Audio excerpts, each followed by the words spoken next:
Hi all, my name is Mary Aldridge. I hope you're all being safe and well during these trying times. I'm here to talk about my show, which I call Tomorrow, featuring the theme of rebirth.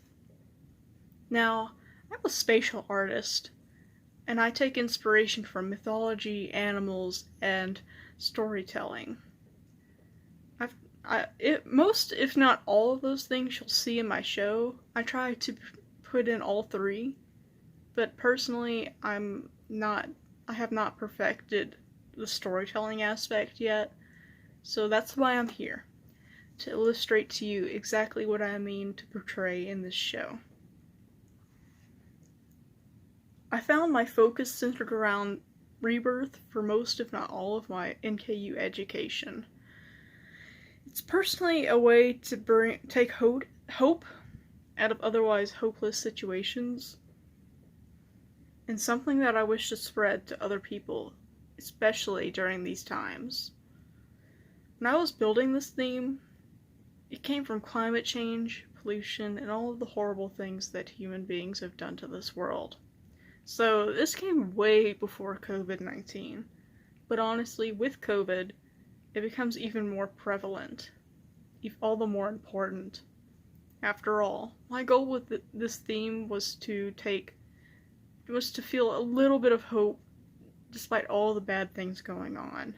All the things I couldn't change. The imminent mortality looming above all of our heads. I still wanted to feel some amount of hope for the future, even if I wouldn't live to see it. So instead of feeling hopeless in a world where I can do very little to change things, I choose to feel hope in the world, that the world will continue after we're all gone. Especially after all we've done to it. So, with that, my hope in the rebirth of the world was born. When you first catch a look at my show, I'm sure you'll wonder, what about this talks about hope? After all, it paints a morbid picture. Smoke-fired ceramics, charcoal, dark fiber wrapped around a skeleton oriented like the snake Ouroboros, the snake biting its own tail.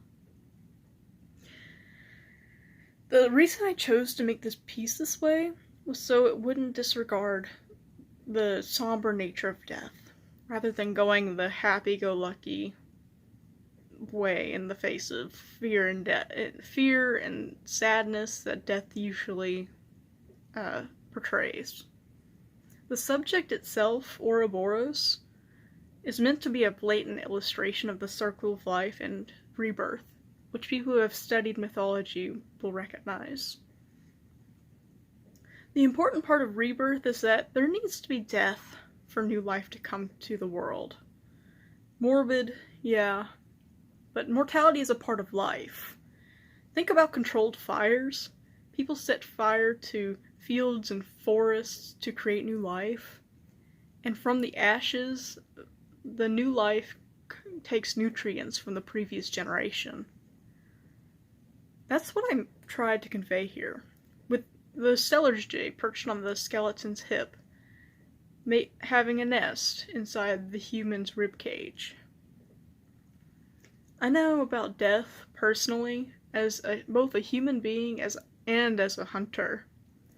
As a human being, I've had family, pets, animals die. I've mourned and grieved them.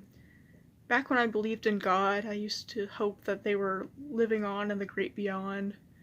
And now that I don't, I'm just happy that they're no longer suffering.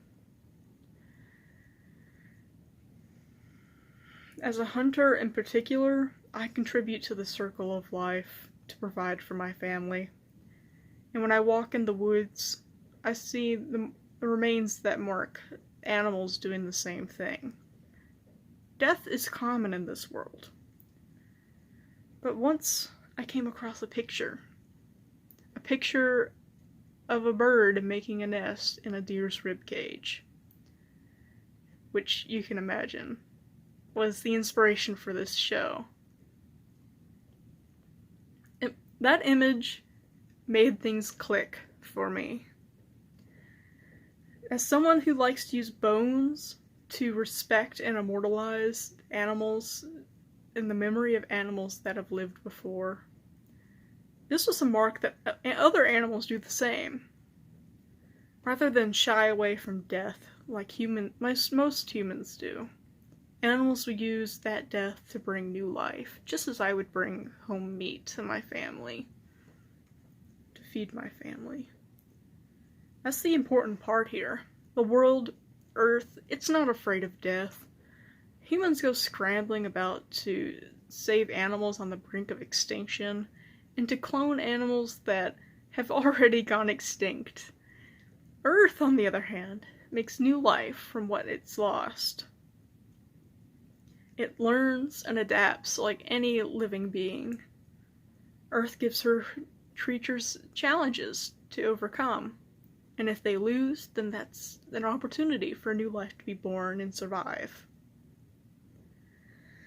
Humans have found ways around these tests, and honestly, they create more issues than they solve.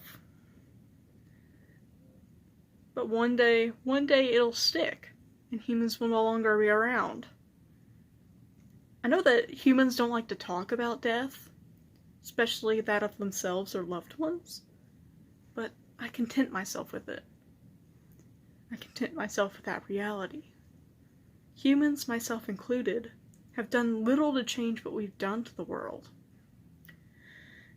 And as a result, life on Earth has suffered greatly. What I take peace in is that humans will not last forever. I will not last forever. And once we're gone, the world will recover. We'll be a part of the Earth again. Climate change, pollution, all of these man-made issues will start to heal when humans are no longer around to contribute to them. And that's where the hope comes in. One day, all of us will go back to the Earth and provide and contribute to new life, to rebirth. One day, the world will start to heal and recover from the wounds we have dealt to it. And I look forward to that day, even if I'll never see it with my own two eyes. Just the thought of the world returning to its former glory gives me hope for the future. And I know that mortality is a sore subject for many people, even to the point of fearing death. But I hope you'll take just a little bit of hope from this idea, too. To think of what the world will look like without humans. After all, when looking at how the world currently is, a little hope is going to go a long way.